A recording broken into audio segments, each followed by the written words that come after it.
And welcome back, ladies and gentlemen. It is time for our match of the day. Team Empire versus Team BDS. We've seen these two go up against one another so many times over the past year even.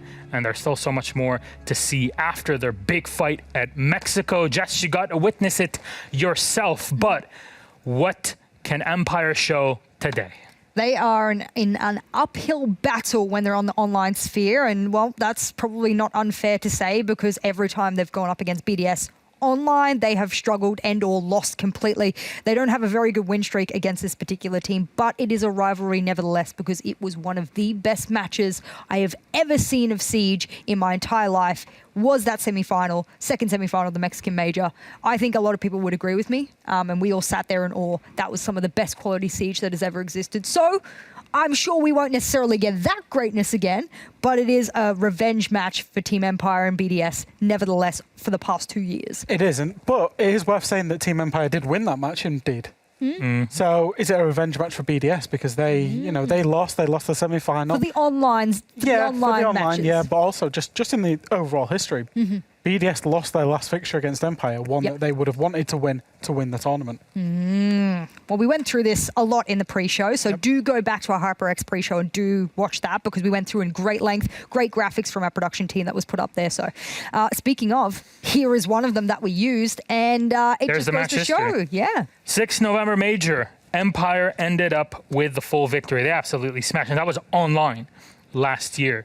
So then they go to SI, and it was best of one in groups, and still barely inched it there. And then 2 wins in a row where BDS wiped the floor with Empire. They go to Mexico after it, and that's where, again, that game, one of the best we've ever seen, and it was tight as a drum the whole way through, 7-5, 7-5, 8-7. That consulate, I will never forget that consulate. It was tugging on everybody's heartstrings all over the world. Fresh today, BDS still have a shot at greatness because they said, you know what, this is what they said in the interview. We don't really care if we end up number 1 in the region or not. We always play really well. We're always consistently in the top players, in the top teams, and we always smash at LAN.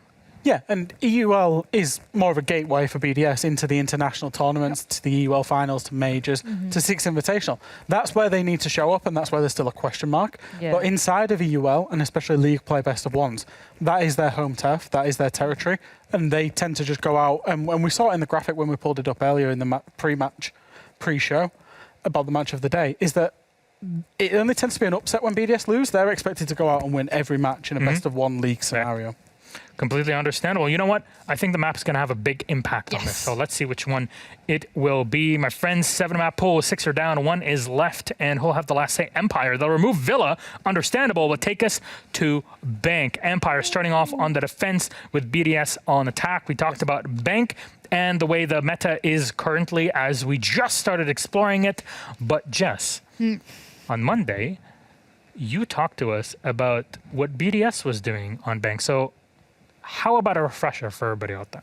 My favorite strategy defensively that we have seen on Bank thus far was almost Navi, but BDS's bottom floor. This is what we're looking at right here. And do excuse all of these random arrows I've thrown around because there's a lot that I wanted to bring up. But most importantly for us to look at there is that there is a double mirror set up. Not the old double mirror where you put them side by side, but rather there's a mirror all the way over towards B side. Another mirror in the red hallway towards A side. They've opened up the long angle where you would usually see smokes thrown. And instead of smokes, they are using the Shumika launcher from Tachanka to do plant denials. They're not the only team to do it, but they were the first team to really put it on show for us in this kind of fashion. And this setup relies wholeheartedly not only on the mirrors, but intel as well. So this for them, the only way they were countered, and beautifully done when it was counted against them, was they pushed the back. So I'm hoping to see this strategy again. But I mean, if you're their opponents at Team Empire and you don't get rid of mirror, you're lacking on the operator bands there, I think. And I think that's a good point on the operator bands. It looks like Mira was their kind of go-to, their clutch on that basement site, but also Hibana. I think that fixture where they played with Hibana open was the only fixture in EU that had Hibana open on Bank. And we spoke at length about how Hibana can breach all 4 of the hatches on the basement. BDS were happy to play that and utilise that to their advantage on the attack. So what I'm wondering is whether Empire will just get rid of it and ban the Hibana away.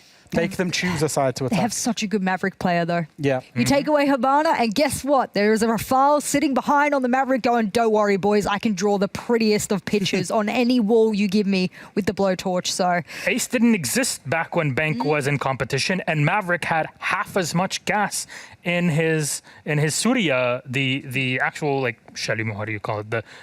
I don't really know it in French. the blowtorch. Blowtorch, there you go. I sometimes forget it. But that was how long ago Yep. it was when Bank was in rotation. So there is a lot to figure out again in the metagame. The Shumika launcher with the Tachanka setup was definitely one of the newer ones. Of course, as he was not like this back in the day. You had to set up your LMG, kind of mount and load it. Mounted and loaded. That was something like that. Yes, we have his ages helmet ago. across the room too. I wish we could like just put it on show. You It's can't, beautiful. unfortunately, because it's Oh, like I'm glued attached. onto the thing. Yeah. I'm so glad I didn't go and try and Yes. pick it up because I would have learned a very valuable lesson. You would have broke it, and I don't think they would have been very happy Those with would it. not have been happy with it. No. Okay then. But Fresh Jess, thank you very much. Our lobby is ready, and we're going to get straight into our match of the day. Team Empire versus BDS. They fight on yet again. They go to Bank. Finally, we get to see their strategies against one another. We got Hapanam to take us through it. Enjoy.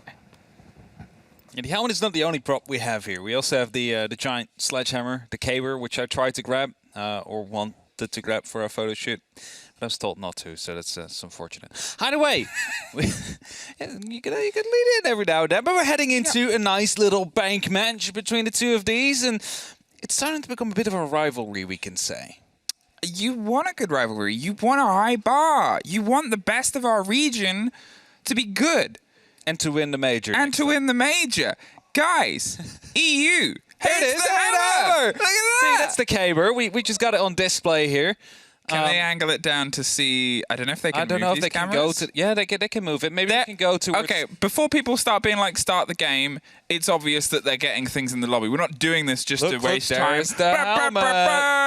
And a drone. And a drone and a Ubisoft And a chair. light.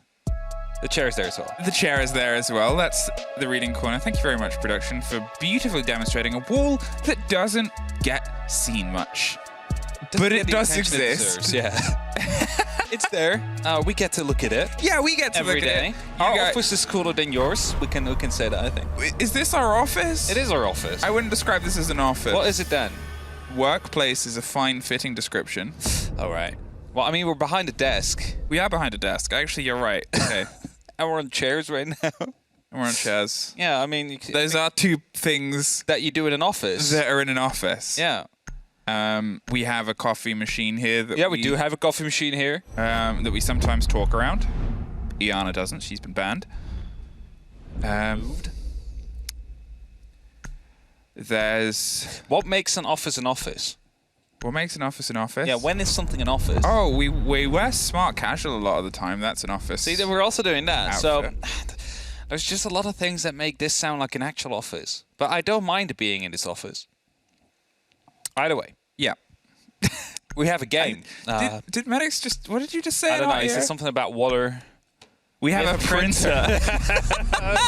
All right, that's We have a very printer. office-like as well. Something else in an office and a lot of computers. Okay.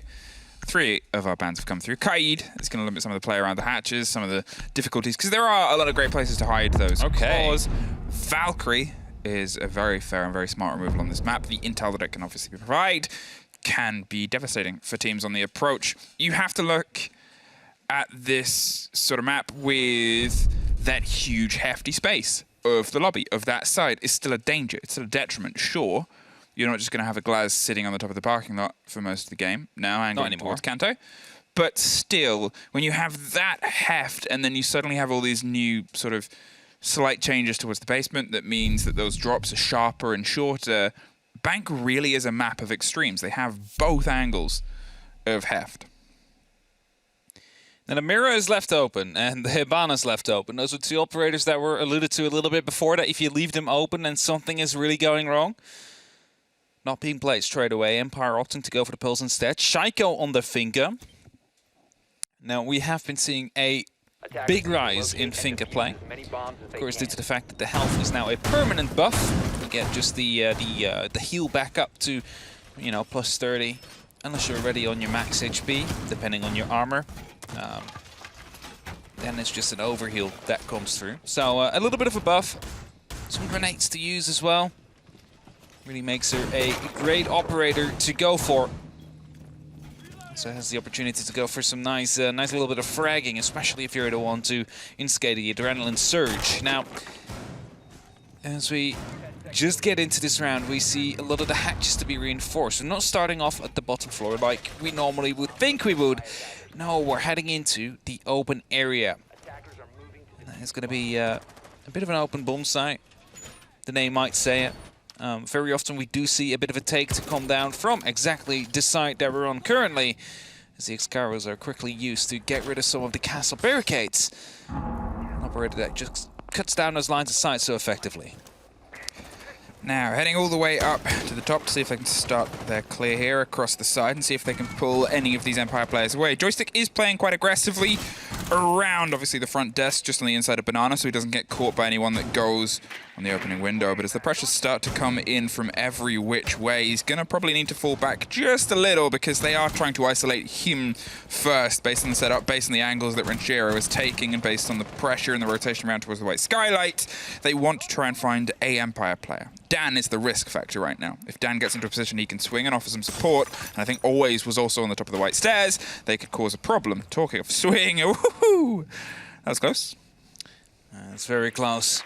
Make sure you keep hold of all your operators for now. There's 2 minutes still left on the clock with 2 men of Empire up on that roam, actively trying to challenge anything around CEO. Shiro is going to be repelling in right here. There might be some pressure to come in with the skeleton key right into the CEO office. Shaik in the meantime, however, looking to take Talus, quickly checking the drone. Spots out there is a vigil near. Spots out the pulse here as well. That is going to be forcing a push out from him. That's it. Look how Shaiko's just been able to sort of move in. All the attention was paid above, so now they can try and put some pressure in the archives itself. And Seth is trying to read as much as this is possible, but it draws the eyes away, and Always is still, as I said before, in this flex position. He can support Joystick, which he's trying to do now. The pop-up and the spray around. The first fight comes through. The proximity gets popped.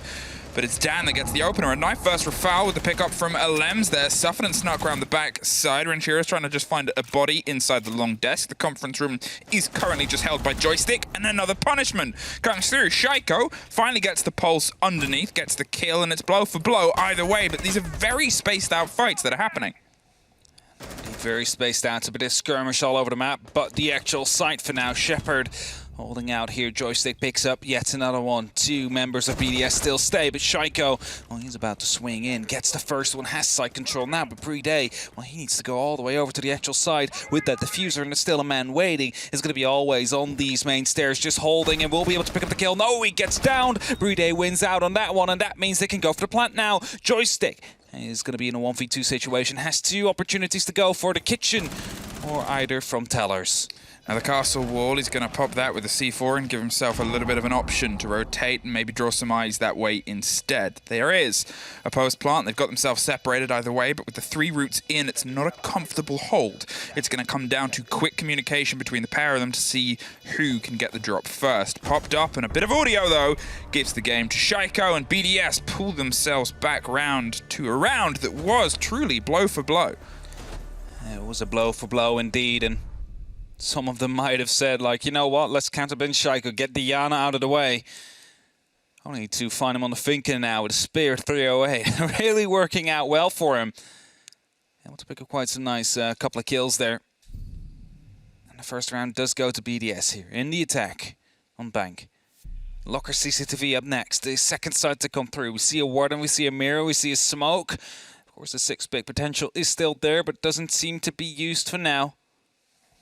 That means there is limited opportunity to stop a plant from happening. Just the 3 smoke canisters. So Empire will need to stall out BDS for just a little bit here to make sure that those 3 smoke canisters will be enough.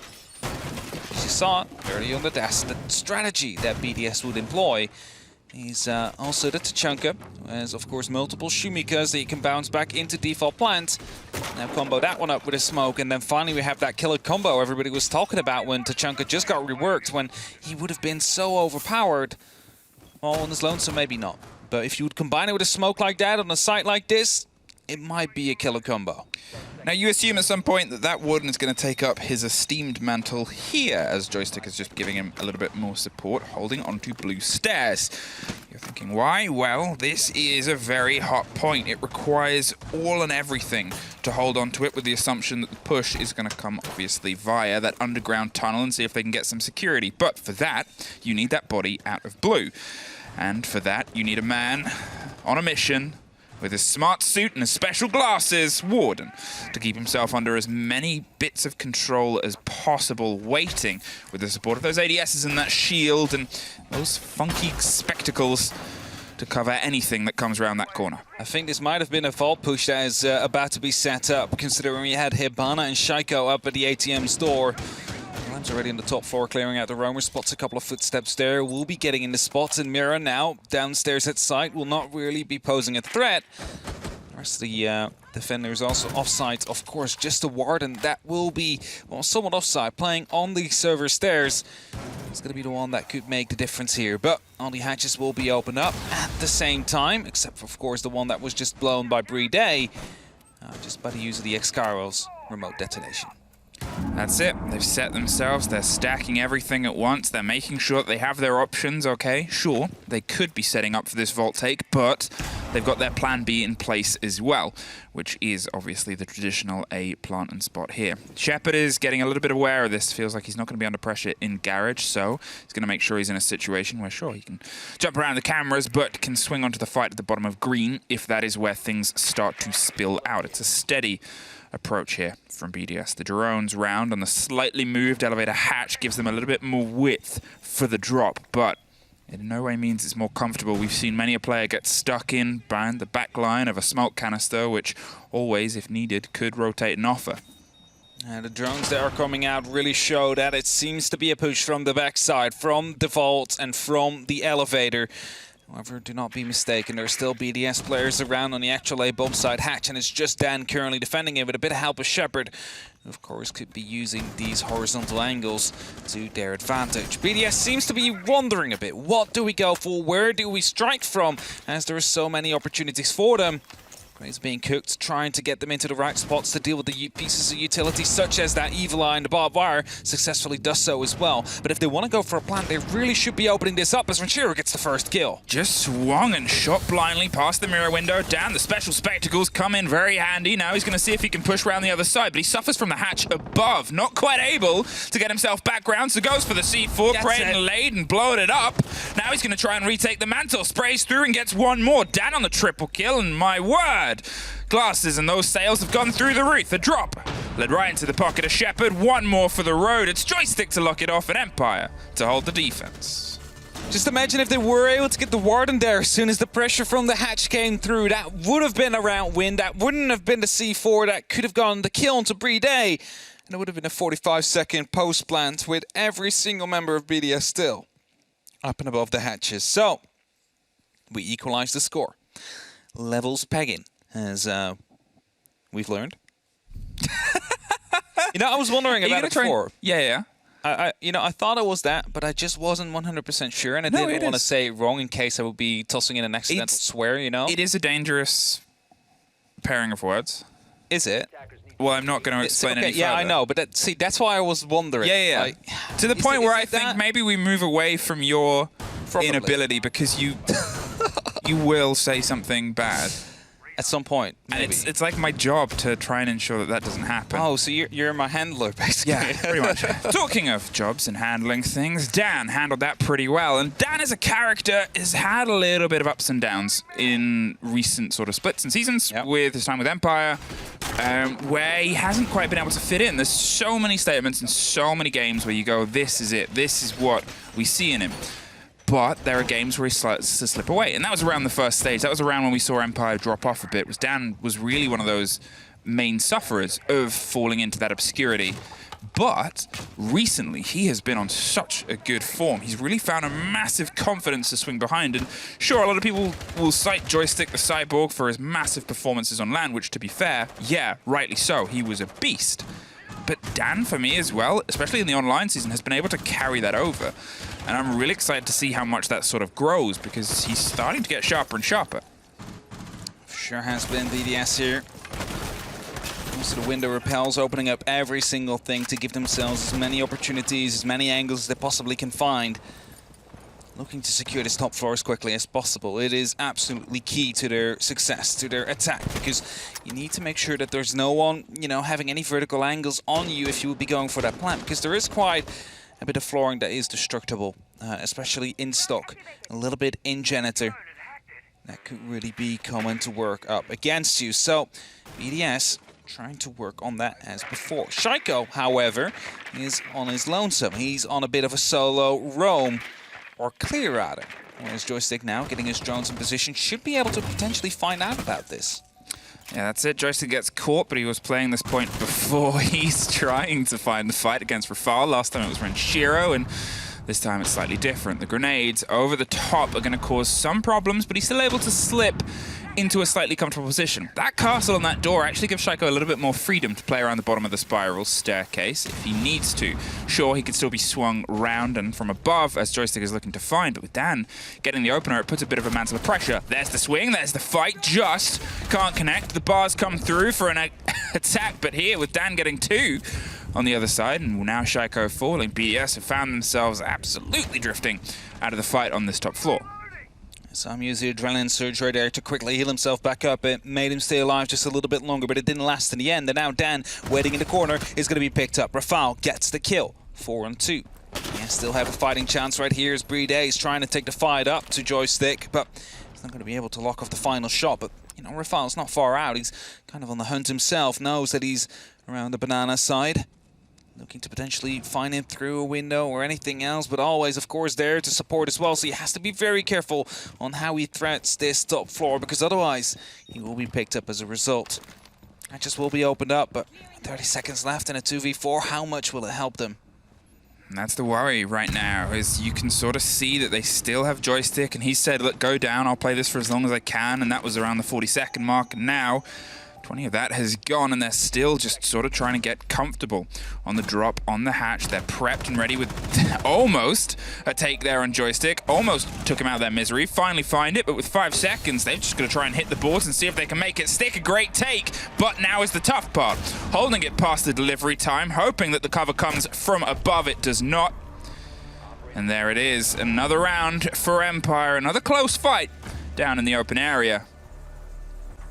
There you have it. Empire now in the lead. Managed to take it here on the defense. Round 3 just finished. We are 25% done. Heading into the second half of the first half now. Or the second quarter, you know, as we do maths. You put me in the spot earlier, so I'm going to continue with with maths. With maths. But you love maths. I mean, I am kind of a stat guy, you know. For Christmas, so that was what you asked for. For maths. Mathematic book. Please don't. Oh, so you're gonna get sent. It's been a long time since I had that. When's your birthday? The 20th of January.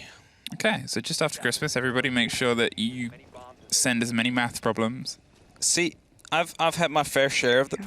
I finished secondary school, which was the last time I actually had to do any, like, a while ago. Algebra, I think it's called. Numbers, letters shouldn't be numbers.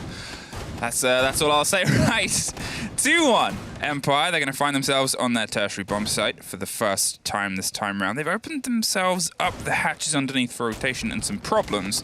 It is a dastardly approach if you have a good C4 in hand, as you can really have a preference and an awareness. And also, if you're trying to hold, maybe less so the front lobby desk, because that hatch is a very dangerous hop too, but open area and the small connector and things start to get a little bit pressured, you can drop that. And you have some really good rotation possibilities from the white staircase or the blue. You have other places you can get to. Dan is prepping himself an entirely different approach here of his own. Now, those hatches might be opened up, but it isn't per se to make sure you throw that C4 through. It's just having the opportunity to do it.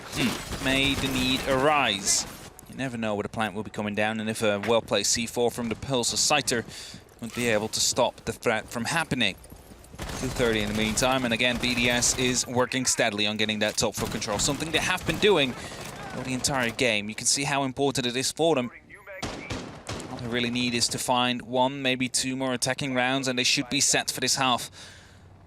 As the cover is coming down everywhere. You see, every single gun currently is aimed towards that top floor but maybe Shaiko's, who is, I think, again, yeah, in ATMs right there, just about to be jumping in. Has to be careful, though, because Joystick seems to be well aware of, well, the entry point he seems to be making every single time. That's it. He goes really aggressive on his own way. He's happy with some of the confidence that can come through from the other side. The grenade Beautiful! is perfect this time. Tried to hit that mark before, couldn't quite get it to connect in the right place, but there it's perfect. The pickoff comes on the back, but the trade is there, and Shiro is able to secure some of the top for them. Now, as they start to try and angle their direction and their eyes down underneath, there is still a big worrying sight, and that's a Pulse and 2 C4s in pocket. They're going to see if they can try and connect with anybody that tries to get in the top floor. Obviously, Renshiro with that buck wants to steady away, but you've also still got Rafal not too far away. The plan? Shaiko. Draw as much attention as you can. Take the fight aggressively to Scyther. Make sure that they can't have this moment of looking up to the skies and causing some problems. Gone 6, opening up the castle barricade there, and indeed, this is going to be the danger. Ventura now has free reign to start opening up these ceilings, and due to the fact that Shaiko is playing around here, it is not going to be allowing Scyther to just look up with the scanner and try and get a C4 and a Nitro at the right position to get the eventual kill. Eventually, he dies as well, and that is going to be making it even harder now for Empire to try and hold on to the site. 45 seconds, and now they've done all the verticality that they want. It's sort of this backline. Shepard is keeping a keen eye above him, but with that UMP that is on the downward spiral towards green, they're just going to see if they can try and connect with some of these long shots. They have that little bit on the door open. You never really know if you spray through what you might be able to catch, and it just takes one swing, one aggression to go your way. Shepard with a fantastic bold rotate's able to find his way in. The C4 over the top doesn't quite connect with anybody. Playday slips past, gets the kill. Now with the final one coming through on the back stairs, it is BDS finding another round, and we go back and forth. Yeah, but we go back and forth indeed. It's 2-2, and that means BDS, well, they are in a very good spot right now. 2 rounds in your second half is going to be helpful. As you see, that right now, both teams would be in first place. Shared. That's something we haven't seen often. But it cannot end that way. It cannot end that way. Cannot end that way. You know, there's no ties here. As soon as Fresh retired from being an analyst, we removed it. We removed the ties. It was just purely to upset him. That was the only reason why it was there ever. Just so he would get them. Yeah. Attackers need to locate and defuse bombs. Hey, we're back down underneath. We're back down in the basement, and I guess what I want to see this time around. Oh yeah, let's get it. Everyone, just enjoy this. Breath. Ooh, perfect. Beautiful. Amazing. You knew exactly where he was, so just outplayed, you know? There's nothing else to say about it. He tried it just before, in the round before, and he went through a different window, and it didn't quite net the same result, so Shaiko learns. And that's the most terrifying thing when a machine bent on murdering learns. Yeah, that's how it starts. That's how you know when the AI turns evil. Yep.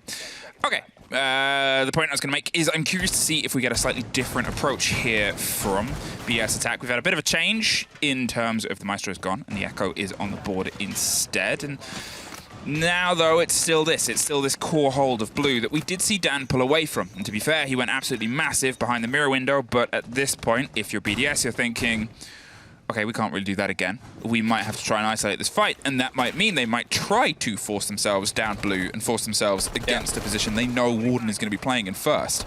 That is why Alems is on Flores. Yeah, just having the opportunity to use those RCEs to get rid of either utility, displace people, or to just quickly gain information. There's so much those drones do, and they said it themselves, he might be one of the strongest attackers in the current meta now, and you know, for being the strongest attacker in the current meta, I think he's kind of being underplayed a lot. As you see right now, shields are being replaced. Empire seems to be aware that the push doesn't really seem to be going down the way they thought it would be going down, and this will be doubling down onto the actual A-bomb site, because if BDS is again going for a straight hatch drop, then, well, you don't really need to have that shield on the server stairs, especially not if they're going to be opening up that hatch, and, well, Dan will be forced to fall back anyway. That's kind of a thing I want to see change, though. You need to hold this hatch, because as soon as you open it up, you see Dan, he's just rotating out, going back into the side, hops over the hatch, and now we'll be playing behind the mirror window, where he has a C4 to cancel the plant yet once more. If they did that last round, if they managed to stop him there as he rotated out, that would have been a round win. If they did it now, well, we don't know yet, but that could also result in a round win. It's just a free opportunity to get a free kill on him. Either way, we're not going to be seeing it for now. A minute 20 left on the board, and they're still trying to clear some of the utility here. There it is, and that is... Oh, stuck. It's got stuck in that box twice. The last time he found a 3K, Shaiko finds another grenade kill, doesn't quite get connected with by the C4, and Dan's able to retake the mantle on that mirror window. Sure, there's no connector shield this time round, but still, it's a great power point. The big loss there, though, with that Flores drone is the ADS. Another well-played and placed grenade here could mean a bit of an end. They're going to pop open more of the wall. They're forcing him into an uncomfortable situation, and they're trying to push him further and further into the sightline and gun of Shaiko, as we see him almost suffer to. Oh, it's the blend and the blur, and there's that grenade I was talking about before. Now smoke canisters are being tossed out. There is still 2 left in the set of always. There's 35, 37 seconds still on the clock, so there is an opportunity to stall out quite a long time. However, the smokes are coming out, so Playday might actually be starting to run in further as the second smoke canister just came through. There's only going to be 1 left as the Nitro gets tossed out deep as well, and this is when BDS needs to make sure that they strike. 0 smoke canisters left. Shaiko is thinking about maybe dropping, maybe while trying to hold off. He doesn't quite know what is best at this moment in time, but as the diffuser is again to be cancelled, it's a 3-on-4. It puts them in such a tricky situation because wherever Playday chooses next, he's pretty much just going to have to try and stick it out, and suddenly everything's gone their way either way. The cover came through. They played the plant. It was a great sneak around the back by Rafal, who was able to take a couple of bodies because all the attention was played towards the plant spot and towards those hatches. So the work that they'd done before early game, which they did previous, which is get open all the options, keep open all the hatches, gives you that plan B for that rotation. BDS, they find themselves in the lead once again. That's it, right? If you all seem to be striking from the same direction, why would someone watch the other way? And that's how they managed to at least get one of them out there. Jumping from the back, jumping in from the vault, allowing you to take red under your control afterwards. And we're going back to Steph in open area. The mirror's being brought, the Jackal's being 6-picked, but not quite confirmed yet. Nomad it will be. Maybe to aid with gaining and controlling the top floor, you know, as soon as you get that control, just block off the hatches, or the stairs rather. No one will be jumping up the hatches. There's, first of all, no arcs, and they most likely will be reinforcing them either way, just to make sure to have that control. A little bit less worry on the side of BDS, who have already done what they need to do with 3 attacking rounds so far. It seems like, at least for now, they remain the kings of online Europe. I think one of the things worth sort of looking at is, I know it's a discussion that our desk has from time to time, is how do you sort of approach your enemy and do you sort of play against their game? I think one of the things that Empire are doing very well here is controlling the information. They're frequently bringing this Vigil. They've obviously got the Mute and the Mozzie, which they've run quite a few times, especially when Joystick's playing above. They're really trying to slow down the intel game from BDS's approach here and just sort of force them into more uncomfortable situations, which is working well for players like Dan, who's able to sort of strike ground, and obviously Joystick has had these big moments as well. The unfortunate thing is BDS are pretty clean and precise when they get a bit of a whiff, when they see a body, which is why the frequency of trades, even with all this information intel, is still so startlingly high. Especially the fact that Shaiko is allowed to enter 6 rounds consecutively from the same area, and he has only been punished for it once. And all the other instances, he has been able to pick up entry kills or very important kills as a result, and well, that is going to be for him attempted to be continued here, because he's again down at ATMs, just getting his drones in position, and we'll be trying to find out whether or not a player is inside of the elbow yet again. The spot to come down there. Surely will be followed up with a grenade if he gets the opportunity. Now does know Joystick is out there again. The pings are coming through, but they're not quite correct. And that grenade will land a bit short. But there's still a second opportunity to get one in, so, you know, you cannot count Joystick as a safe man yet, because I believe it's being cooked right now. I believe it's being tossed in. No, he's just holding the angle now with the spear. I think that's it at this point, is they still need the pressure to come through elsewhere. Shoot him as well. Just found the fight. Joystick swung into a position where he was able to be punished, and that's it in this game. To be fair, Shaiko, he pulled off the 3 points previously. You can't get 5, so he went for a further away throw for no reason and realized that, went for the kill instead. He couldn't hold the 3-point line this time around because of the pressure from this mirror window, but look at this. Talking of, up around the back blue stairs, doesn't quite get the full connection, but enough to give Renshiro a little bit of fear. And that should have been a free kill, though. Always had the opportunity to strike Renshiro in the back, but failed to do so. Renshiro too quick to respond. As always, just tried to opt out. He's back now again in the very same spot. Dan down on the same stairs as well. And if only BDS are going to be holding this down, and two players of Empire are going to be in quite a stuck position. That's true. A hatch there. And Shiro picks up a great kill. Nitro, however, will trade him out. Saito will use his to make sure that happens. And we stay in a 3-4 situation for now, whilst BDS continues to open up the hatches.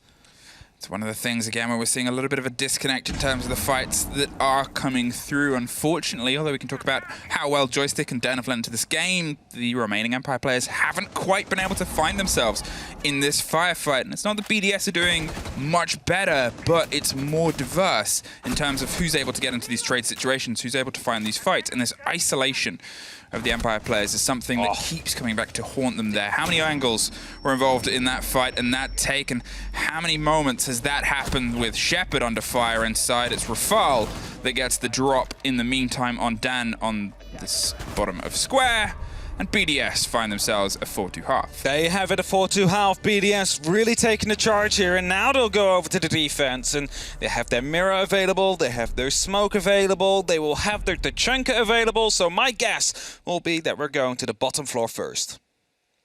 Oh no, staff opener, okay. We're not going to the bottom floor first. Who would think such a thing? Who would think? Who would say such an... Who would say such a these thing? things? I've These absolutely outlandish no clue. claims. Who would claim that? Oh, I think you did. Nah. I think it was Jess who's still sitting on the desk there. She's She been has no clue what we're talking about. too enthralled by this game of Rainbow Six Siege, which, to be fair, anyone would be. Okay. Half-time. It's not quite over yet. Now we get to see how Empire want to approach, how they want to try and bring a little bit more balance back into this kind of way of handling their opponents, because that's where they've suffered and punished. And to be fair, it's something that is more punishable, more sufferable on your defense, where we're seeing them get isolated, we're seeing these early fights, and we're seeing these roam games come together. But when it comes down to the sort of reliance on your utility or the setup, and things aren't quite connecting in the gunfights, it's more obvious. Here, I'm hoping and expecting we'll see more from Shepard, Scyther, and Always in terms of getting in to the opposing team. Yeah, so just quickly a small note, Kavan, of course, with their win, managed to overtake Empire for the spot in the EUL finals, and now with Virtus Pro winning, they're only 5 points behind as well. So, you know, pressure is kind of on if you want to be making it into the intro as well. As you see, G2, of course, with the win of last year. Starts to slip away just a little bit. 5 playdays left after this one, so you got to make sure that every single one of them will count. As the Twitch drone doing a whole lot of favor here for the side of Empire, taking out an ADS, taking out one of the chems as well. I was just thinking maybe Shaiko had a bit of a vertical, but doesn't seem to be the case. Drones are coming in and attempting to spot him out. Not quite sure if they successfully do so. 2 ADSs there, so It'll give some of the idea. it will some of the idea away. Like, this is quite strange to put 2 ADSs down there for no apparent reason. That's of course because Shaiko's playing there, and they're going to have to give everything they got to try and clear him from this position. Now the thing about that hatch drop as well is if that gets red too, then they can generally set someone up, obviously watching across open underneath. So they have some options around open to make sure that they can't just be outside sitting on that catch window. Obviously it's decided where the pressure's going to be anyway, but still it becomes this little bit of a guessing game and just where the hold is. Shaiko's going to try and push that and stress that for as long as he possibly can, as he sort of waits to more and more pressure to amount and surmount before he takes that way out. But he's got 1 foot in, 1 foot out. He's kind of waiting. That's it, right? The more time he manages to waste right here, the better it will be as Lems get stacked through, well, 2 walls here. It's like, okay, not quite sure where that came from, but either way, we're going to continue going. Hey, by the way, 1 jumped in. That's going to be Joystick. Picks up the first kill, using that Finka as well. Now manages to go for the second spray, but doesn't quite hit those shots. So Lems will be able to pick up the kill. Shaiko with the Nitro will be able to pick up yet another one as well before he gets traded out himself. And that leaves us in a 3-on-3 situation. But 65 seconds left on the clock, and Empire, well, they still need to make sure that the complete top floor is clear. What they don't know, however, is that the remaining members already dropped down, so they will be in their secondary positions, closer to the site, letting Empire do all the work that they want to do. And as they are letting them patiently clear out that top floor, they also know that every second that passes here is a second they no longer need to stall. Now obviously the limitation now of the hard destruction of losing the precious Hibana utility. The Finka's gone too. She's seen such a resurgence in terms of being picked up, but still, it's less that more of the gunfight. Always locks out a Lems, takes the fight and drops the drone, puts them into the man advantage here, but with 30 seconds, they've got to see if they can try and close down on the remaining defenders. Playday still has 3 smokes in hand. If he gets an idea of where they're approaching from, he could buy some time and potentially try and loop those. Rafal, he's toying with the idea of taking a fight and getting out of there. He's going to make sure that he doesn't get caught by any of these vertical holes that are being opened. They're setting themselves up for a heavy plant in the corner. That's being telegraphed, and here comes the drop. There is the catch. The spray through doesn't quite make it. There's no one else immediately there. Takes the first kill. The second falls in a line. It's the trade over the center box, but they couldn't get the diffuser. BDS on the time. Keep the office under their control. Just in time, getting this flank around on the Thermite there to take him out and drop that diffuser. Not enough time for Empire to try and salvage the round there. A 2-on-5. And Zalam shouldn't have probably lost that gunfight above. It might have just wasted enough time for them to not really work on those vertical angles any more than they already did. And now the lockers and CCTV are coming out. You see a Miro, you see a Maestro. The question is, will we see that Tachanka we have seen before?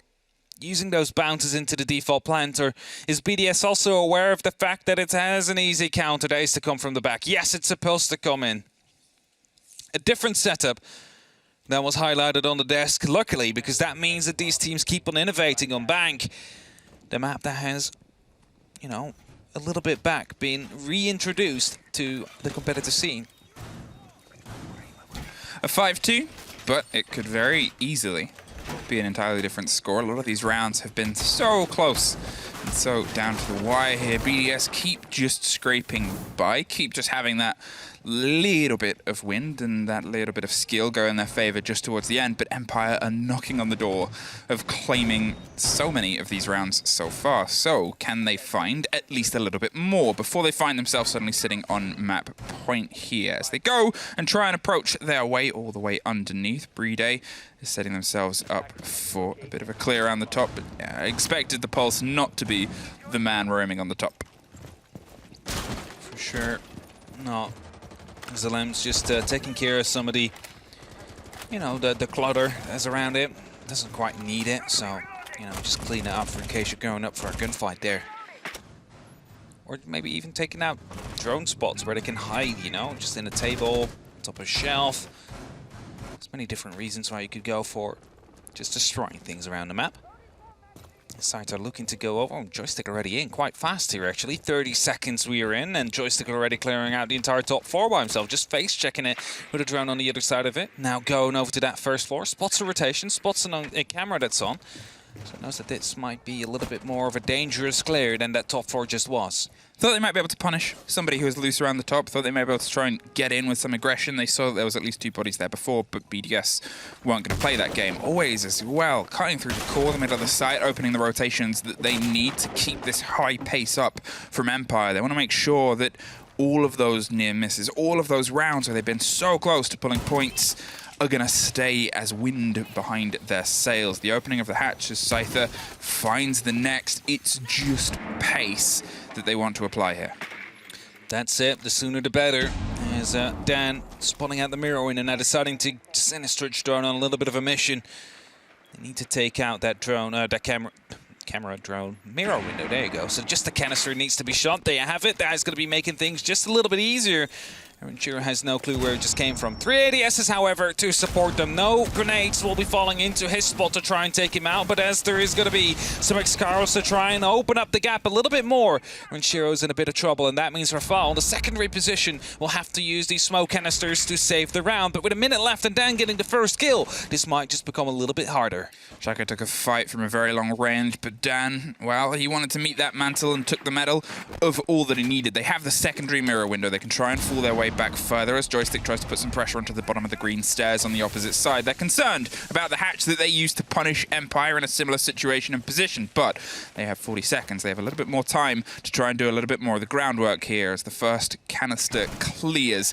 That's another 30 seconds that you're looking at with the 2 still in pocket. If there is anybody who demonstrates how well to use these, Rafal, well, he's that man. Shepard is just going to play that game. Can't quite tank it because the C4 made otherwise. There it is. The catch Renshiro waited such such a long time for. Is able to make it a big glove always in the meantime, puts the pressure back on. Rafal is the blow for blow. This is happening all over the entire site. So Alems is like, well, I'm going to find a fight upstairs. Joystick, he's dancing around the game of the hatch. He's not quite sure where the confidence is, so he goes for an even bigger roam. All the way to the other side, on the far side, as Playday hops in, drops in 2 seconds. He's got to see if he can make it. He found it! Playday able to win the gunfight there, force the thermite off the defuse, and gets that kill as well. The drop in from the Finka just delayed. The Lambs, of course, putting up the pressure as well by going all the way around, deciding to not take the fight on the open area, but instead go to the servers. A very great call by him there, as that would have been the backup situation. Would you have lost the actual site? You could have actually taken it back from the back there and pinched him in. And right now, BDS have 4 consecutive match points, and they will be forced to the third bomb site. And it is going to be on the top floor. The CEO office, and even though they managed to waste a lot of the anti-plant utility, the smoke canisters, the nitro, the push in the back went wrong. It was ill-timed. It should have been maybe a little bit earlier as soon as that nitro came through. And as you see right here, Playday winning that gunfight, that is crucial. That allowed him to jump over, push the pressure on, and get the kill onto Shepard, who returned fire on him. Even if he would have lost that one, there wouldn't have been any time. So Playday with a great kill right there, securing that round for BDS and securing 4 match points. 4 match points, 4 swings at a ball for the bleachers. Just making it happen, just making it connect, just seeing if they can find another way to try and drive themselves a little bit closer. You can see that Empire keep almost pulling it there. Again, one more of those moments that could have gone their way. That was one time where Shepard was in and out trying to get the diffuser to go down at the right time. It's a game you have to play, and you know that if you're going to plant in that spot. You know you have at least 30 seconds to a minute of baiting utility. That's why you've got to be quick in that approach if you want to go for that default spot, because, well, it's been that way for a very long time. It's been that way on the old bank. It's been that way in the meta for a long time. The difference on Vault Takes has a bit of a change of face, but still, it's a utility dance game, and they just ran out of time. The utility being taken care of here by Dando with that Twitch drone. As windows have opened up, Joystick looking to put some pressure down as a player close in the corner. Just a single grenade can take care of that player. The drone will be confirming that suspicion as it jumps in. Actually, no, doesn't even check it, so he wouldn't have a clue. And now the player is long gone as well. It's flown off into the distance. The nitro gets popped, but doesn't seem to do any damage. And Renshiro just closely sits right behind the bookshelf here. It is going to be a grenade that gets tossed in, though. That is meant to go into that spot, but the ADS just about to save him as it goes back into his digging corner here. I mean, Renshiro even has no what's going on in this window or all the awareness, and thankfully a little bit of love and support here. There it is, the wall is popped behind him, and he gets the kill against Joystick. A huge take on a dance around windows that really should have ended 3 dances ago. Now, a minute 20, and they've lost a player who's been such a big force for them throughout this game. Can they try and build behind it? It's a great start. 1 drop, 1 down. Rafal, though, finds Shepard to make sure that it's technically a 3-3 at this point. They want to see if they can get him back up. He's not in the worst position, but still, with the mounting pressure that's going to come against Rafal, whatever they do, they've got to do it clean. It's pulled off, and it's popped off as another wall starts to fall on the other side. A little bit of a shoulder damage there, and Rafal is just going to keep himself as clean as possible in the janitor's closet for as long as possible. But with Dan creeping his way on stock, the pressure is about to widen. Really good setup here, just locking off the entire secondary site, using these long angles to try and challenge. There's not much you can do against this as Empire. Now they need to push. There's 35 seconds. Starter takes even a little bit more damage. Look at the utility still available. There is Yokai's. That is basically it for now as Dan tries to sneak in, lets himself be shown, and takes a little bit of damage. Rafal stays alive, though. That is going to be a kill from Scyther onto Alems. Brings it through a 3-on-3, but the Yokai's, they should be coming in clutch right now as Dan loses the gunfight. That might just turn it all around. There comes the kill as well. As Always picks up yet another one. The Yokai stopped the plant originally, and now it's only up to Always, who drops the Playday yet once more. He was downed earlier on in the round. He closes it off now, and it is going to be BDS with a 7-2 victory over Team Empire. And although the board says 7-2, it could have been more for Empire, but I do think this is a BDS win. I think that obviously they had that little bit more, it was a little bit more diverse, and they had a little bit more in terms of the canisters across the board here. Empire, they tried, they dove themselves and dug in, but it's a BDS show, and it's a BDS withdrawal at the bank.